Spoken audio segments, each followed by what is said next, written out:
आत्मा नमस्ते।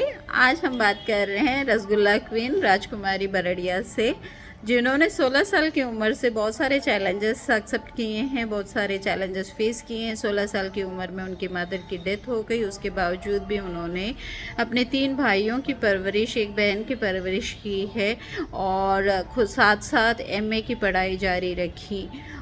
काफ़ी संघर्षपूर्ण ज़िंदगी रही है इनकी, फिर भी ये अपनी हिम्मत नहीं हारी। आज हमारे साथ शेयर करेंगी कैसे ये अपने आप को मोटिवेटेड रखती थी, कैसे अपने आप को ये पुश करती रहती थी हर सिचुएशंस में, और कैसे वो आगे बढ़ती गई।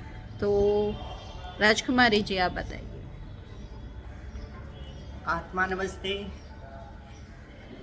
Happy Diwali to everyone. आप अपनी लाइफ हाँ, के बारे में बताइए शॉर्ट में, ताकि हम लोगों को मोटिवेट कर सके। राजकुमारी जी, मुझे पता है आप रसगुल्ला बहुत ही अच्छा बनाते हो, केक्स बहुत अच्छा बेक करते हो, काफ़ी मल्टी टैलेंटेड है राजकुमारी जी। और ये प्रेक्षा ध्यान की शिक्षिका भी हैं। तो अब अपना कुछ जो भी आपने लाइफ में संघर्ष की उसे शॉर्ट में बताएं लोगों को, और कैसे आप अपने आप को मोटिवेट करते रहें।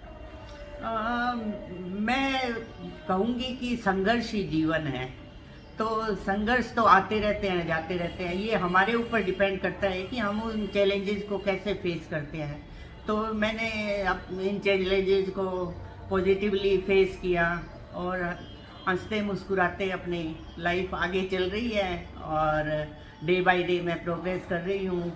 और मैं उस टाइम में मेरी एमए कंप्लीट नहीं हुई थी। फिर शादी के बाद शादी बच्चों में फैमिली में बिजी हो गई थी और उसके बाद मैंने 2015 में अपनी एमए कंप्लीट की है। और कैसे फील हुआ जब आपने इतने सालों बाद अपना पोस्ट ग्रेजुएशन कंप्लीट किया, तो आपको कैसे फील हुआ? बहुत मतलब एक चैलेंजिंग था मेरे लिए, और मेरे लिए ये था कि मुझे करना ही है ये। क्या मैं एकदम अप्रिशिएशन मिला आपको फैमिली की तरफ से जब आपने एमए कंप्लीट नहीं, किया? मेरी फैमिली बहुत सपोर्टिव है, तो सब ने मुझे बहुत सपोर्ट किया, बच्चों ने और brother in law, mother in law तो बहुत ही ज़्यादा सपोर्टिव है। तो सब ने बहुत सपोर्ट किया और सब बहुत मतलब खुश हुए। और मैंने इतने सालों बाद में शुरू की पढ़ाई, तो शुरू में तो बहुत ही मुश्किल लगा, लेकिन मुझे था कि मुझे करना ही है। तो तो फिर पढ़ाई के लिए आप बोल रहे हो कोई उम्र नहीं होती, कभी भी आप कोई भी पढ़ाई कंप्लीट कर सकते हो। और फिर उसके बाद में मैं कलकत्ता में, बेंगलोर से कलकत्ता शिफ्ट हुई। तो कलकत्ता में मैं सुनीता जी से मिली।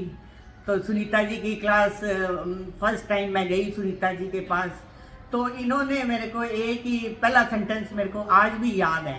उन्होंने बोला कि भाभी जी, आप मेरे से 3-4 साल ही बड़े हो, कोई बहुत बड़े नहीं हो आप बहुत कुछ कर सकते हो। तो इससे मेरे को इतना कॉन्फिडेंस मिला और मैं धीरे धीरे बस सुनीता जी के टच में रही और बहुत कुछ सीखने को मिला। मेरा कॉन्फिडेंस लेवल बढ़ा और मेडिटेशन के बारे में जाना, और मेडिटेशन में मेरी रुचि बढ़ी।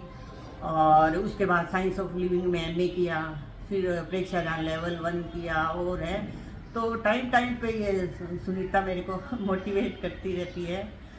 तो मतलब एकदम मेरी जिंदगी ही बदल दी इन्होंने, ये बोलूँगी मैं तो आपको। हाँ, आपके इस दौरान एक हेल्थ चैलेंज आया, उससे आप कैसे बाहर आए, उसके बारे में और कुछ शेयर कर सकती हैं? इसके बाद जैसे कोरोना के बाद में, कोरोना टाइम में तो मैं एकदम ठीक थी, लेकिन उसके बाद में सडनली मेरी तबीयत खराब हो गई एकदम। मेरा हीमोग्लोबिन मेरे 5 हो गया था, प्लेटलेट 3000 हो गए थे, और मैं 33 दिन तक हॉस्पिटल में एडमिट थी।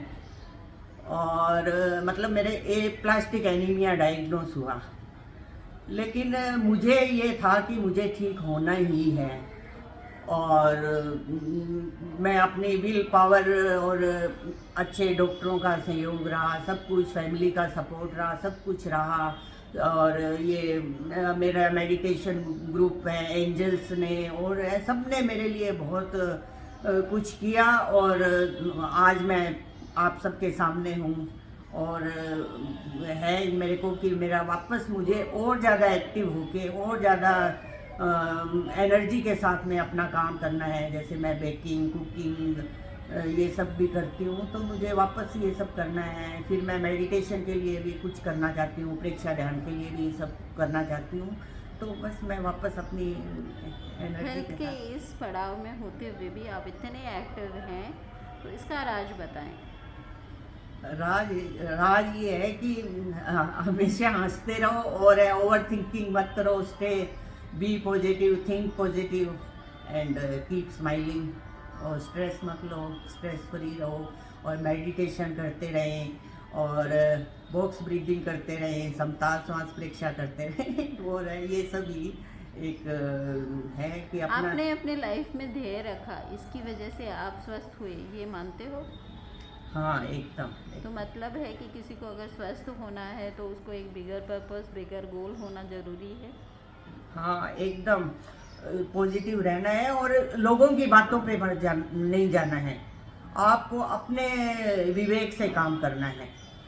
लोग सब तरह के लोग होते हैं दुनिया में, पॉजिटिव नेगेटिव और है, लेकिन आपको अपना कॉन्फिडेंस नहीं खोना है। आपको अपने कॉन्फिडेंस के साथ में मतलब है लाइफ कितने ही धक्के दें फिर वापस खड़े होंगे, वापस चलेंगे और दौड़ेंगे, ये Yes. आपकी शिक्षा है। थैंक यू हाँ। So much Rajkumari ji, thank you so very much.